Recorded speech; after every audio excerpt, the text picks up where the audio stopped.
Zacatecas contra Moroleón. 100 al giro, parejo, vengan los gallos. Vengan los gallos, señores.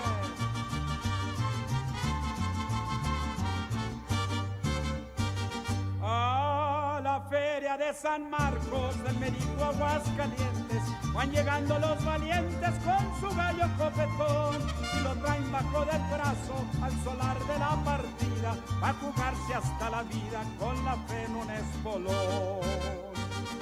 Linda la pelea de gallos con su público bravero, con sus chorros de dinero y los gritos del gritón, retosándonos el gusto, no se sienten ni las horas, con tequila y cantadoras, es un puro corazón. ¡Ay, fiesta bonita! Hasta el alma grita, con todas sus fuerzas, ¡viva Aguascalientes! ¡Viva! Que su feria es un primo.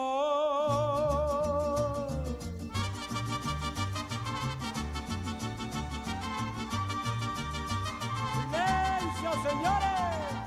Hagan sus apuestas.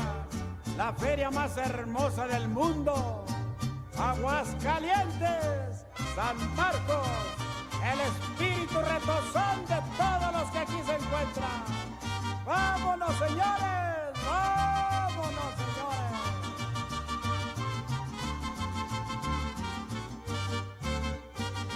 Ya comienza la pelea, las apuestas ya casadas, las navajas amarradas, centellando bajo el sol.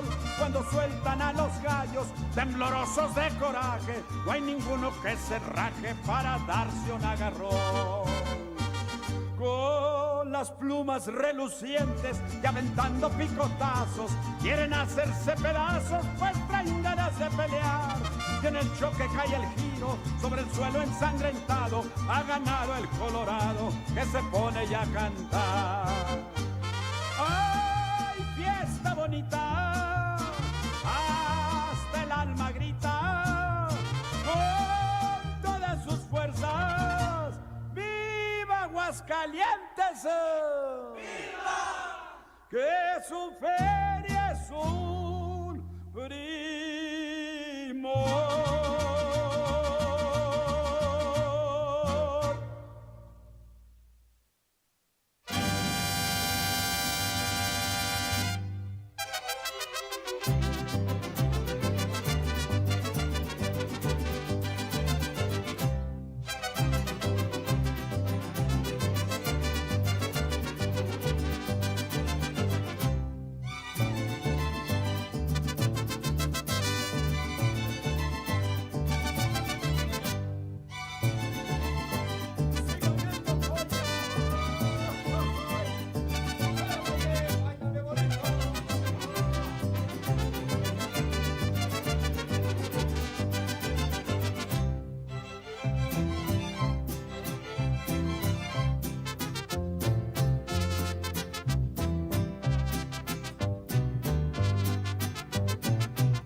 Deja que salga la luna, deja que se meta el sol, deja que caiga la noche, pa' que empiece nuestro amor.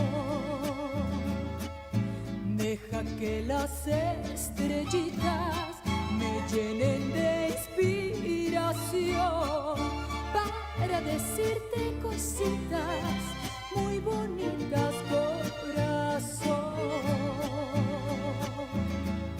Yo sé que no hay en el mundo amor como el que me das, y sé que noche tras noche va creciendo más y más,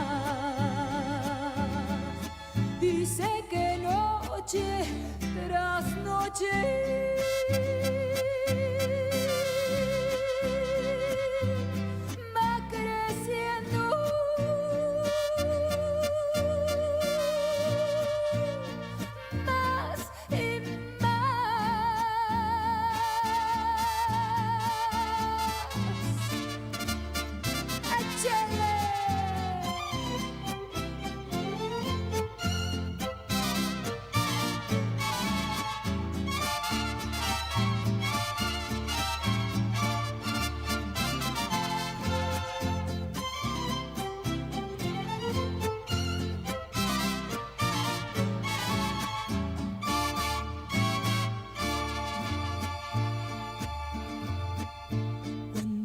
entre tus brazos, siempre me pregunto yo cuánto me debe el destino que contigo me pagó.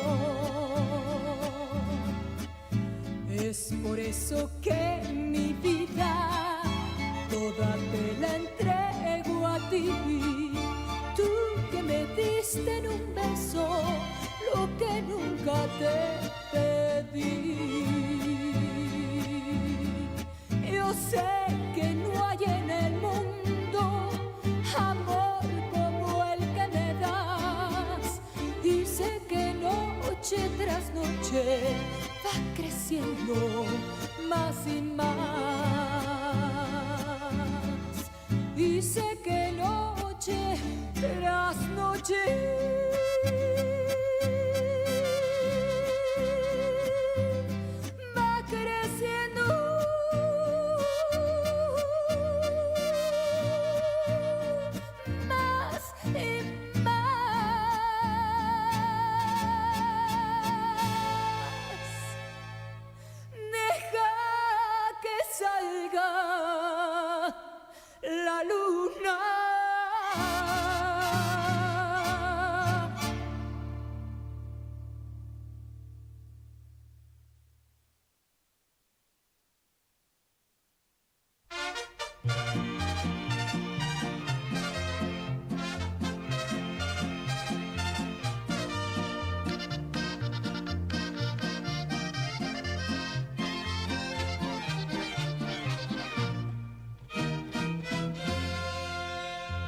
Cariñito, ¿a dónde te hallas? ¿Con quién te andarás paseando?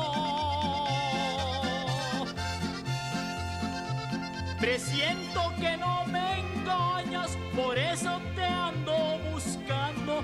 Vengo de tierras lejanas, no más por ti preguntando. Me dieron razón que andabas en la tierra michoacana,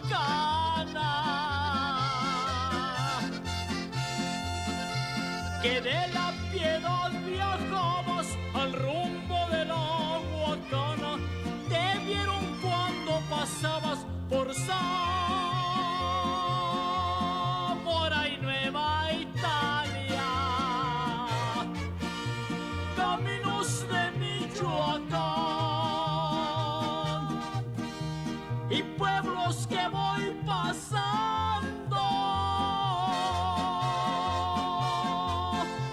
Si saben en dónde está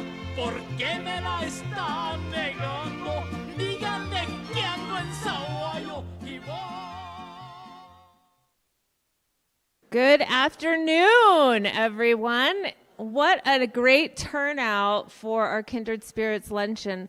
A few things before we get started. I wanted to draw your attention to the community agreement for Kindred Spirits that should be on every table. So as if you were here for our kickoff Kindred Spirits Luncheon, we worked, thanks to Dr. Schaffner, on establishing a community agreement for our Kindred Spirits. So I wanted to just draw your attention to that. And thank you, Dr. Schaffner, for spending some time afterwards compiling all that data and putting it into our nice little community agreement.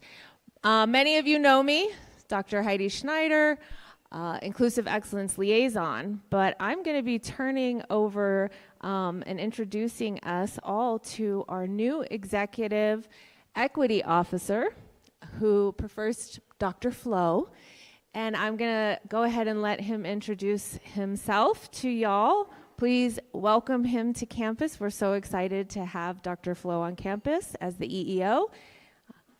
I'll give it to you. Awesome. Buenas tardes a todos. First and foremost, I'd be remiss if I did not recognize the leader that you had before me taking this role. So Dr. Heidi Schneider, the Equity Board, and everyone else who is doing beautiful work to advance equity, inclusion, excellence, and just social justice work across campus. Thank you to each and every one of you. As Dr. Schneider said, I'm Dr. Florencio Urias Aranda III. I tell people it's a beautiful, hot mess of a name. So a lot of people know me as Dr. Flo, and I prefer to go by Dr. Flo. I'll be serving as your inaugural Executive Equity Officer, and so with the administration, we will work very diligently to ensure that we provide a campus that is welcoming, that is inclusive, that is representative of each and every one of you. And that is the task that I have taken on. It is a responsibility that I will not take lightly. I promise to do everything in my power to make it accessible and available and just that much more inclusive for each and every one of you. Today is not about me. I will be sending out an email, so be on the lookout for an email. I will start a listening tour in November. So if you want to meet with me, I want to hear directly from you. Please let me know. Reach out to me in my office, in the Office of Inclusive Excellence, and we will go from there. So please be on the lookout for that email, and I look forward to meeting each and every one of you. But today, again, like I said, not about me. It's about our amazing Kindred Spirits speaker, the wonderful Marlene Garcia Araiza. She will be discussing, so first and foremost, she serves as the NSF STEM Grants Student Success Specialist. Today, she will be talking about an area that is near and dear to her, where I think she's an expert in. Her topic is called, or her discussion today is Viva México, América y el Folklor, the history and the influence of Mexican folklore ballet. So without further ado, please give a beautiful grizzly welcome to Marlene.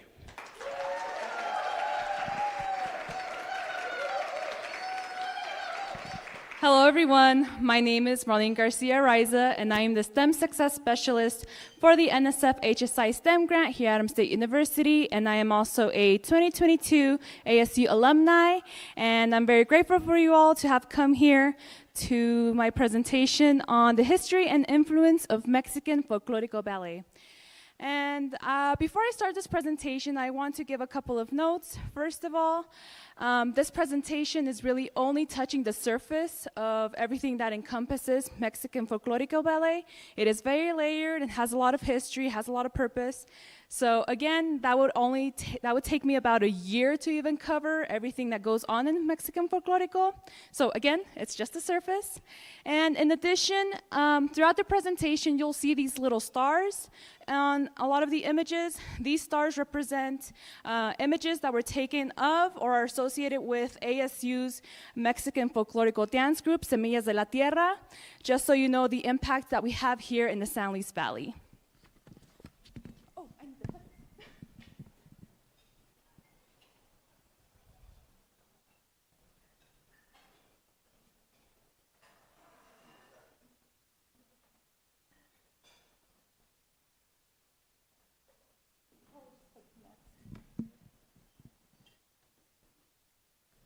There you go. So you've probably heard me talk about Mexican Folklorico, and we might be wondering, what is Folklorico? Well, Folklorico is a Spanish term that means folkloric or of folk origin.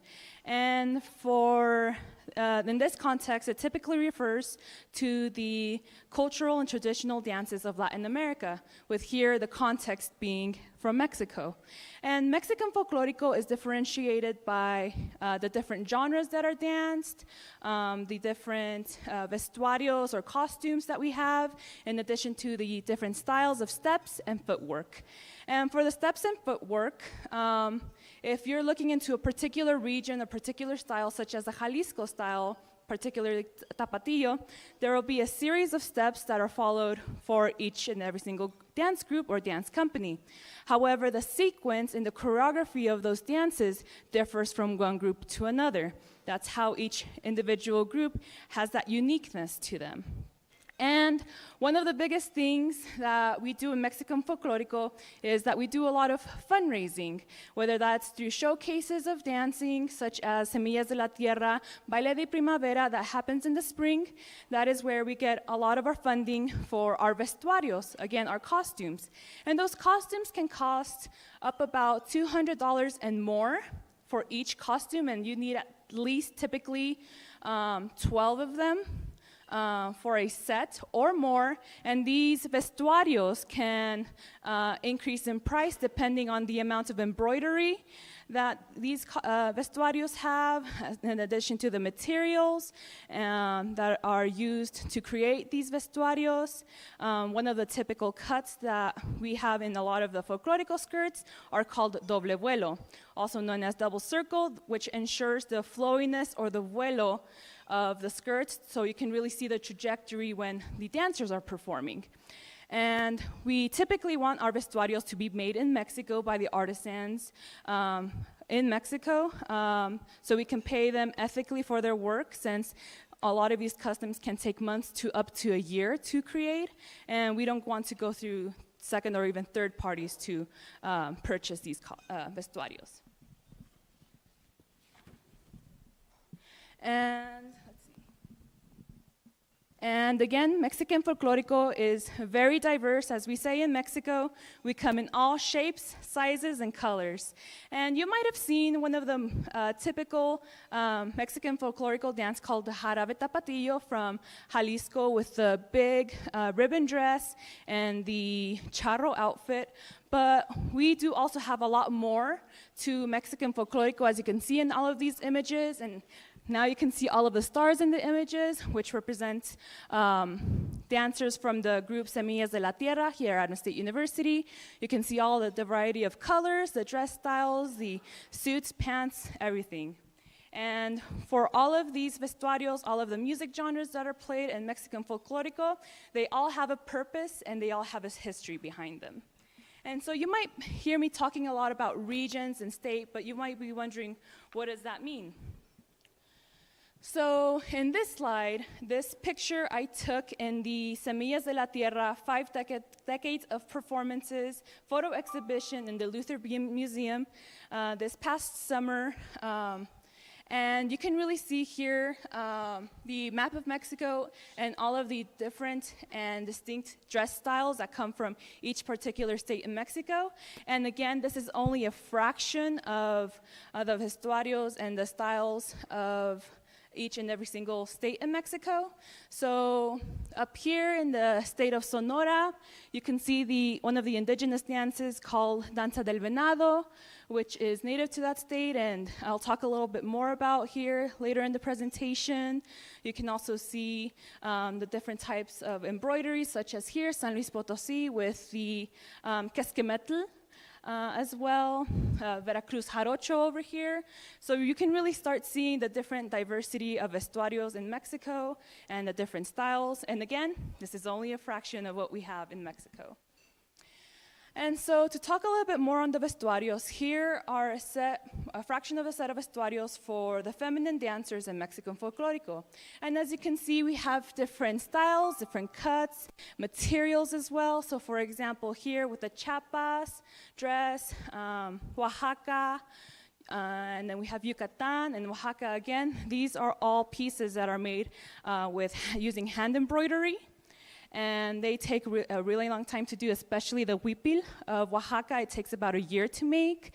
We also have shorter dresses as well, such as those from Zacatecas and Nayarit, Nuevo León as well. And so all of these dresses have a purpose to them, and they have some history behind them that represents the region that they are from. And for a lot of Mexican Folklorico, it tends to be very binary, but that doesn't really mean much in terms for all of the performers, since you have to learn the steps for both the feminine and masculine styles of dancing. The steps are the same between the two of them, but they differ in how you portray those performances. So for a lot of the feminine dancers they tend to be more light in their step, they have more poise, and depending on if they have the longer skirts, they really try to synchronize their skirt work with their footwork as well. But not in all cases, such as with the Yucatan terno dress, there's not a whole lot of vuelo, so all of it's heavily focused on the footwork. And now moving on to the masculine vestuarios, as you can see, it's very diverse as well, with different styles and cuts. We have our indigenous dances, such as la danza de los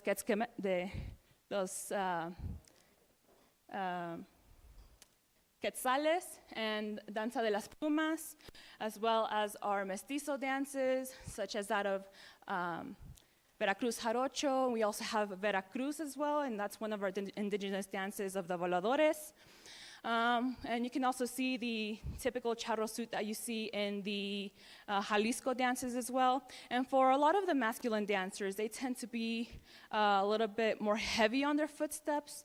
And for some of the dances, such as the Nayarit dance, which you can see right here, the masculine dancers dance with machetes, and so they really portray this macho persona in the performances. And a lot of the roles that the masculine dancers tend to have is to lead their counterparts.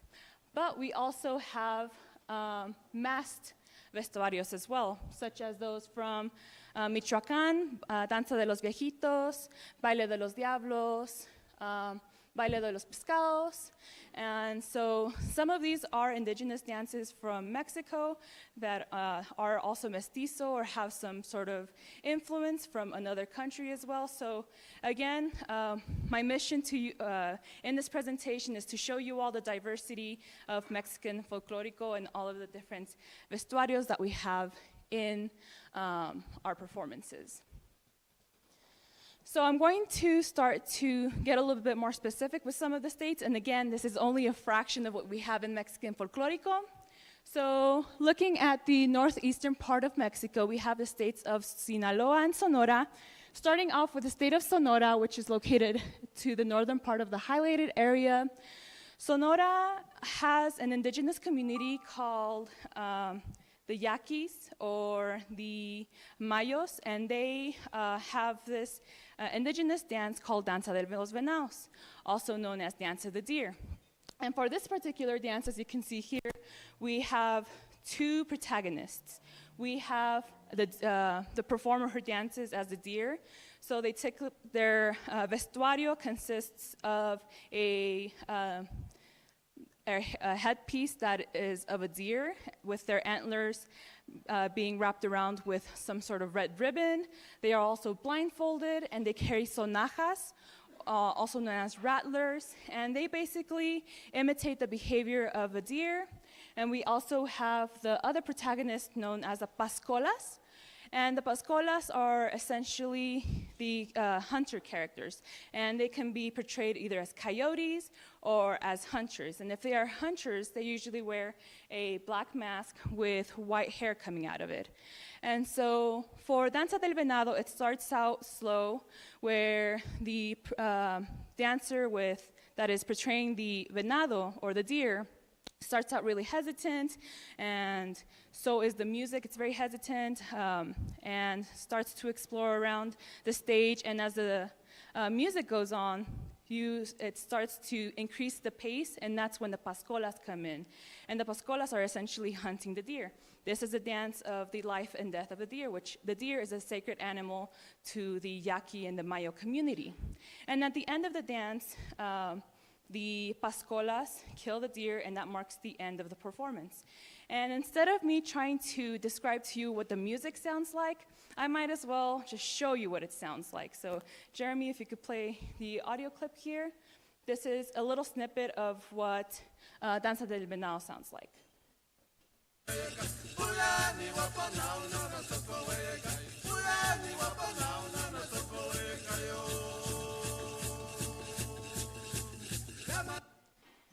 So now moving a little south to the state of Sinaloa. If you have not heard of the state of Sinaloa, there's always a party ambience in Sinaloa, especially in the beaches of Mazatlan, where you hear the big old bandas playing with the clarinets, the trumpets, trombones, snare drums. It's a party vibe everywhere. But instead of me trying to explain it to you, I'd rather show it to you. And today we have our beautiful, intelligent, talented performer, Bella Rodriguez, and she will be performing El Sauce y la Palma from the state of Sinaloa, Mexico. And please give our beautiful and talented Bella an applause.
Thank you, thank you. And again, that was Miss Bella Rodriguez with El Sauce de la Palma from Sinaloa.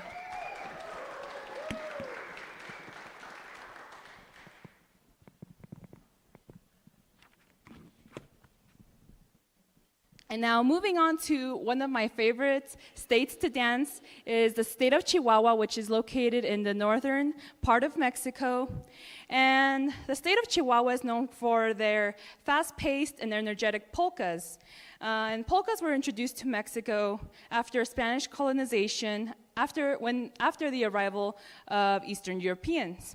And while initially the polkas were exclusively danced in high society, the dance was later integrated into the pueblos, which over time modified the dancing from the original Eastern European style.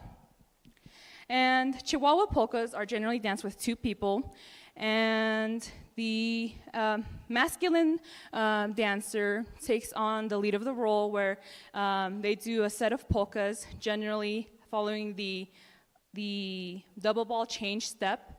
And they do a lot of the spinning of their feminine counterparts, and they have a very Western vestuario with a sombrero. In addition to the feminine dancers, they have a vestuario of a mid-length skirt, a long sleeve blouse as well. And I really want to show you guys the influence of the Eastern European style of polkas. So here I have a little snippet of what you might hear in Eastern Europe, whether that's Germany, Czech Republic, or Poland. So if you can go ahead and play a little snippet of Helena Polka.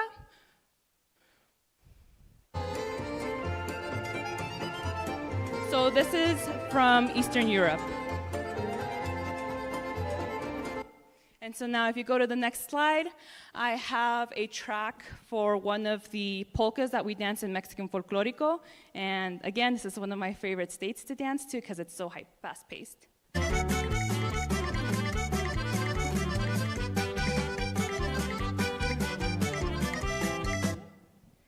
Okay, and now moving on to the states of Veracruz and Puebla. So in the state of Puebla, which is located on the southwestern area of Veracruz, we have an indigenous dance called Danza de los Quetzales. And Danza de los Quetzales is also known as the bird dance. And Danza de los Quetzales is titled after the use of the feathers of the quetzal bird that are used to decorate the headpieces of the dancers, also called penachos. And the word quetzal is of Nahuatl origin, which translates to precious or beautiful. And for Danza de los Quetzales, the performers dance in the rhythm of a flute and a leather drum in a cross-like choreography to represent the passing of time. So here's what Danza de los Quetzales sounds like.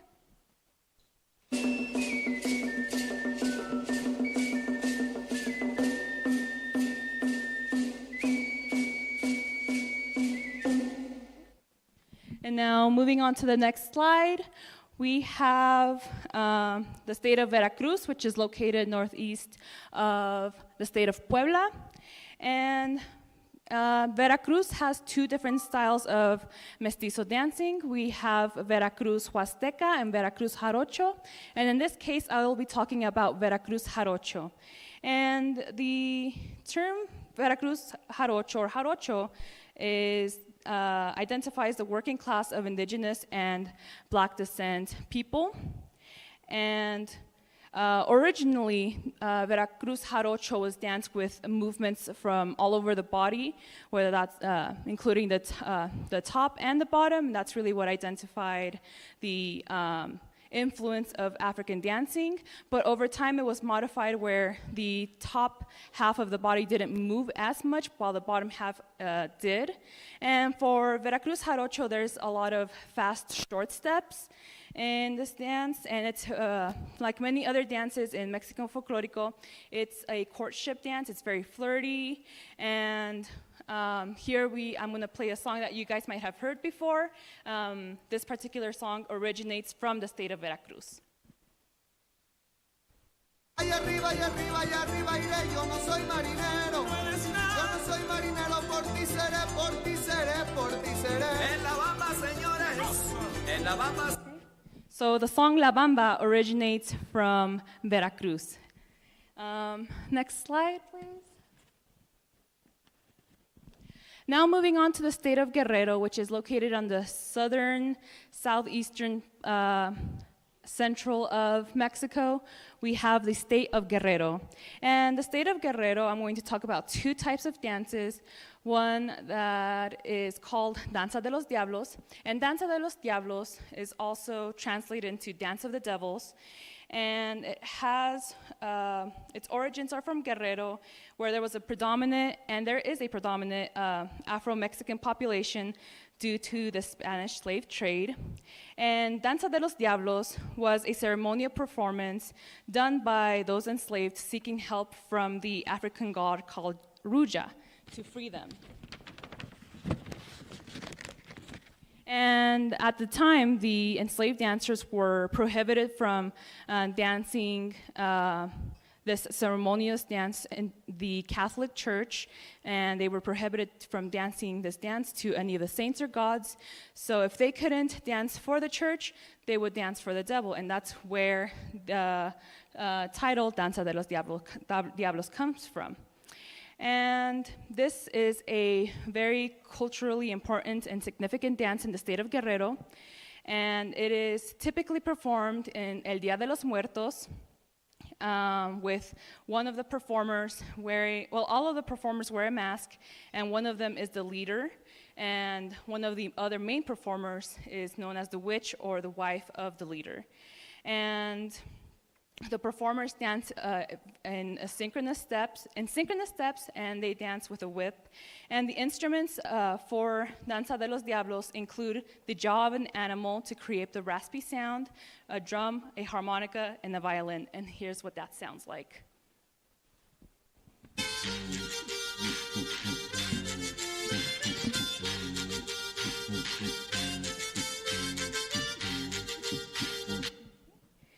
And now, moving on to the next slide, we have the state of Guerrero. Two more to the right. So, one more. There you go, the state of Guerrero. And one of the dances from the same state, Guerrero, for the mestizo style is called La Iguana, or the iguana. And while the origins of this particular dance range from the simple imitation of the behavior of an iguana to the blend of sound of music between Mexican, African, Chilean, and Peruvian sounds, La Iguana is a fun and theatrical performance of courtship. The feminine dancer dances around holding a handkerchief and moving it around to the sound of the music, trying to avoid the male dancer, who dances around the female performer, trying to court her, imitating the behaviors of an iguana while also holding a handkerchief. And this is what La Iguana sounds like. Una pobre iguana verde le dijo a una colorada. Una pobre iguana verde le dijo a una colorada. Vámonos para mi tierra a pasar la temporada.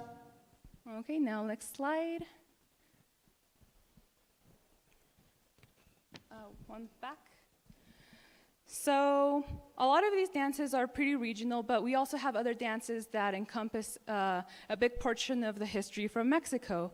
And here we have La Revolución Mexicana, or the Mexican Revolution. And in 1952, ballet dancer and instructor Amelia Hernandez founded Ballet Folklorico de Mexico, where she blended various dances that were indigenous to Mexico with ballet, giving rise to many of the performances that you continue to see today. One of her works is called La Revolución, or the Revolution. And the choreography depicts a story, or a corrido, of the men and women that were involved in the Mexican Revolution. This dance tends to highlight the role of women in the Revolutionary War, representing the Adelitas, also known as the soldaderas, of the Revolutionary War. And Adelitas, in fact, were a source of inspiration for Princess Leia of the popular franchise Star Wars. And the performance generally consists of the depiction of the timeline of the war, starting out with fierce faces, then moving on to the loss of peers, and the end of the war, where they, and it ends with the end of the war. And the performers usually carry rifles, and this is what La Revolución may sound like.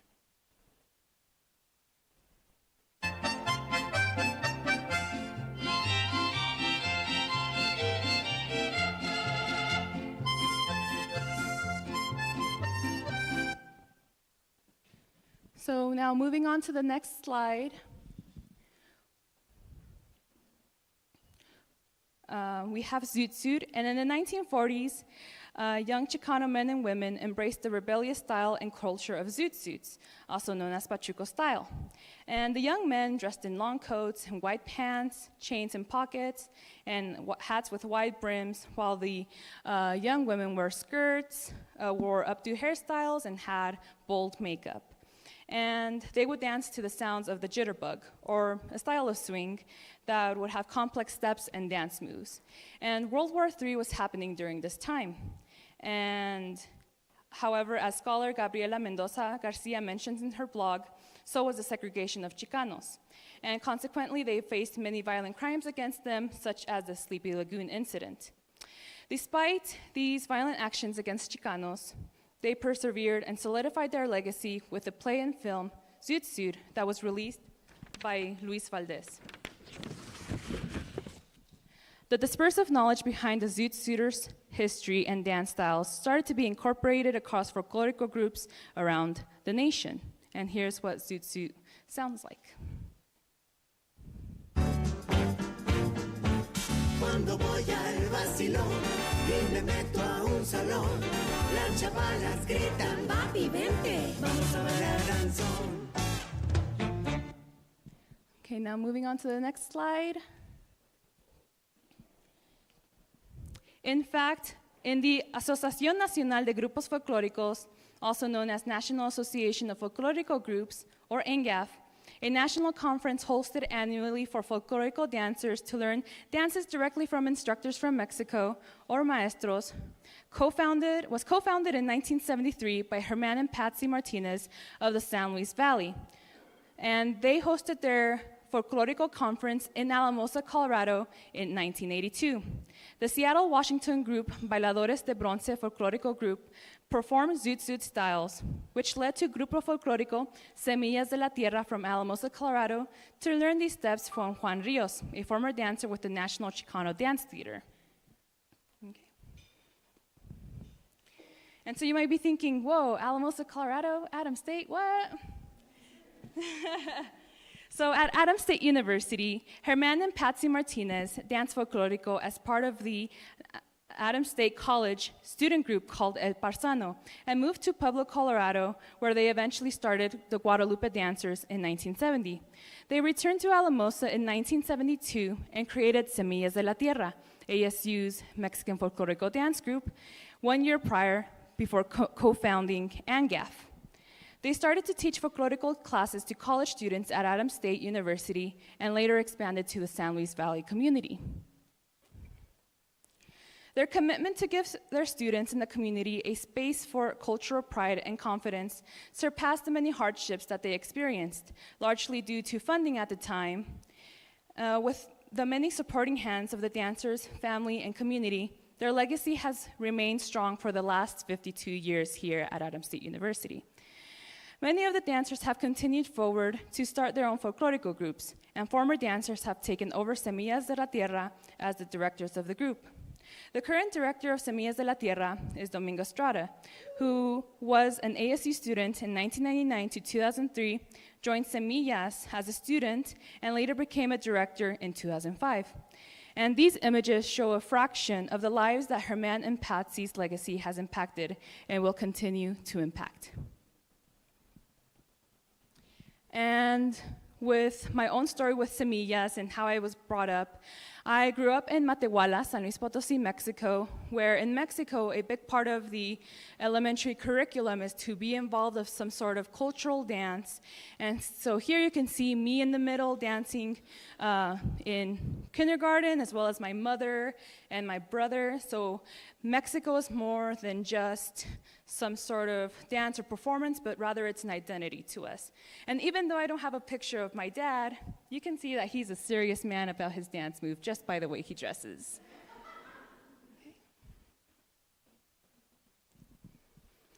And in the spring of 2022, I graduated from Adams State University and started working in the position that I'm currently in. And I saw a Facebook post from Semillas de la Tierra looking for new dancers, and I was like, I need a hobby after work. And even though I was only going to do it for one semester, I have decided to stay and keep going with Semillas de la Tierra. And even though I've never danced Mexican Folklorico in my life, as I started to learn the steps, I was like, you know what, I've danced these at parties, but I just never knew they had a name. And Mexican Folkloric has led me to places that I never thought I'd be in, such as competing in a solo competition for a conference here in Pueblo, Colorado. And just as of now, I have learned at least 8 dances. I'm currently learning 2 styles. As well, and these are pictures of me with the vestuarios from Mexican Folklorico, and more significantly is here the picture in the middle. This image is depicts the vestuario for my native state in Mexico, San Luis Potosí, and in particular, this shawl is also called casquemetl, was made from the Huasteca women of my state just recently. They made this particular casquemetl by hand, and I am currently also learning how to embroider as well. Since, as you know, and I've talked about earlier, I'm currently learning how to make dresses and work on my embroidery skills. And so it's really nice to have a part of my history and culture here in the San Luis Valley. And to end, before I end, I wanted to give a couple of acknowledgments to people who have helped me do this presentation. Shout out to Semillas de la Tierra because, you know, they're pretty cool. And that's our dance group. Domingo Estrada, who fact-checked my presentation and show me what I know now. Shout out to Bella Rodriguez, who performed for us today. Andres Martinez, Manuel Montano, Linda Reilda, who provided pictures for my presentation. Dr. Aaron Montoya, who helped me with the vocabulary and listened to my rants over this past few months. And the School of STEM, who have been working on cultural pedagogy in our department, and they're pretty cool. And shout out to Phil, who recently has moved on to better hiding places. And next slide. If you've, there's a slide before that one. You might have clicked it twice. Click restart and go all the way to the end.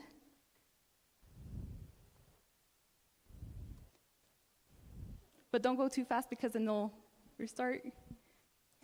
You might be able to, if you move the cursor around. Oh, okay. Oh, now you've gone too far. Again. So if you're interested in coming to dance with us and you're like, hey, this is pretty cool, I might need to do something after work as well or after school, please come join us at Semillas de la Tierra. We have dance practices and classes on Tuesdays and Thursdays from 7 to 9 p.m. on East Campus. And you should also follow us on our social medias on Facebook at Semillas de la Tierra, as well as our Instagram page, Semillas de la Tierra. And I also have a personal Folklorico Instagram page where I'll be posting all of my Folklorico stuff as well. So yeah, if you're interested, please come join us. We will welcome you with open arms, and you do not need to be an expert. I wasn't an expert, but we will teach you the steps step by step. So yeah, and thank you for coming.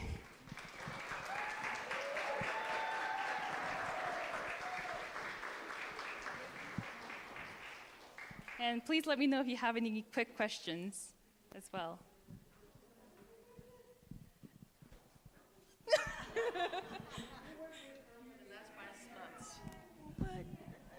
wonderful research, wonderful aesthetics, and thank you for placing Patty and Herman Martinez and how important they were.